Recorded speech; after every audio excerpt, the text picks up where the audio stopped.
లక్షల కుటుంబాలకు తాగునీటిని అందించే పవిత్ర గోదావరి కాలుష్య కాసారంగా మారిపోతోంది. అఖండ గోదావరిగా రాజమండ్రిలో దర్శనమిచ్చే దక్షిణ గంగ ప్రమాదకర వ్యర్థాలతో చేరికతో వెలువిల్లాడుతోంది. ఘనంగా పుష్కరాలను నిర్వహించామని చెప్పుకుంటున్న పాలకులు గోదావరిలో పెరిగిపోతున్న కాలుష్యాన్ని నివారించేందుకు ఏమాత్రం ప్రయత్నించడం లేదు.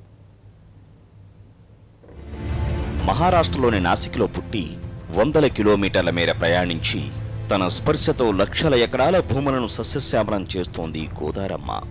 రాజమండ్రి మీదుగా సముద్రంలో కలుస్తున్న గోదావరిని కాలుష్య సమస్య పట్టి పీడిస్తోంది. తీయటి తాగునీటిని అందించే అఖండ గోదావరిలో కర్మాగారాల రసాయనాలు, ఆక్వా వ్యర్థాలు కలిసి విషతుల్యం చేస్తున్నాయి. ఫ్యాక్టరీల నుంచి యథేచ్ఛగా విడుదలవుతున్న కాలుష్య జలాలు రాజమండ్రి వాసులను కలవరానికి గురిచేస్తున్నాయి.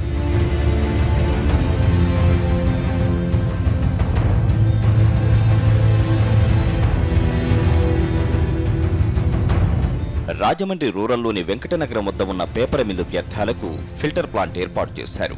అంచెలంచెలుగా శుద్ధి చేసిన తర్వాత గోదావరిలోకి వదలాల్సి ఉంటుంది. అయితే వ్యర్థాలు నేరుగా గోదావరి నదిలో కలిసిపోతున్నాయి. దీంతో కలుషితమైన నీటిని తాగునీటికి, ఇతర అవసరాలకు వినియోగించాల్సిన దుస్థితి ఏర్పడింది.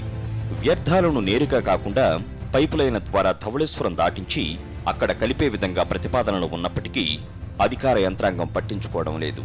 స్థానిక ప్రజాప్రతినిధులు ప్రకటనలకే పరిమితమయ్యారు. నిత్యం గోదావరిలోని వివిధ స్నాన ఘట్టాల వద్ద వందలాది మంది భక్తులు నదీ స్నానాలు చేస్తుంటారు. పైనున్న ప్రాంతాల్లోని వ్యర్థాలు కలవడంతో దిగువనున్న రేవులన్నీ కలుషితమవుతున్నాయి. దీంతో స్నాన ఘట్టాల్లో స్నానాలు చేసేవారికి ఇబ్బందులు తప్పడం లేదు. మరోవైపు నీటిమట్టం పడిపోవడంతో వ్యర్థాలన్నీ నీళ్లపై తేలుతున్నాయి. ఎక్కడికక్కడ తుక్కు నిలిచిపోయి గోదావరి మురికి కోపంలాగా దర్శనమిస్తోంది. పుష్కరాల సమయంలో కొద్ది రోజులు పేపర్ మిల్లు నిలిపివేసి రోజుకు అదనంగా 1 టీఎంసీ నీళ్లను గోదావరిలోకి మళ్లించడం ద్వారా పుష్కరాలను గట్టెక్కించారు. ఆ తర్వాత తమకేమీ పట్టనట్టు స్వచ్ఛ గోదావరి గురించి మరిచిపోయారు. నగరంలో 630 కిలోమీటర్ల మేర ప్రధాన కాలువలు ఉన్నాయి. 18 కిలోమీటర్ల మేర పరిధిలో మేజర్ డ్రైనేజీ వ్యవస్థ ఉంది. మేజర్ డ్రైనేజీ నుంచి వచ్చే నీళ్లంతా నల్ల ఛానల్ ద్వారా గోదావరిలోకి నేరుగా పంపింగ్ జరుగుతోంది. కాలుష్యంపై గతంలో కన్సల్టింగ్ ఇంజనీర్ ఇండియా సంస్థ సర్వే నిర్వహించింది. డ్రైనేజీల విస్తరణ, కొత్త వాటి నిర్మాణం కోసం సుమారు 250 కోట్లు వ్యయమవుతుందని ఆ సంస్థ తేల్చింది. అయితే ఈ ప్రతిపాదనలను ప్రజాప్రతినిధులు, అధికారులు పట్టించుకోలేదు. గతంలో ఈ అంశంపై చటర్జీ మిషన్ వివరాలు సేకరించి కోర్టుకు నివేదిక ఇచ్చింది. మరోవైపు నదీ కాలుష్యంపై ఎప్పటికప్పుడు చర్యలు చేపట్టాల్సిన కాలుష్య నియంత్రణ మండలి వ్యవహరిస్తున్న తీరుపై విమర్శలు వెల్లువెత్తుతున్నాయి.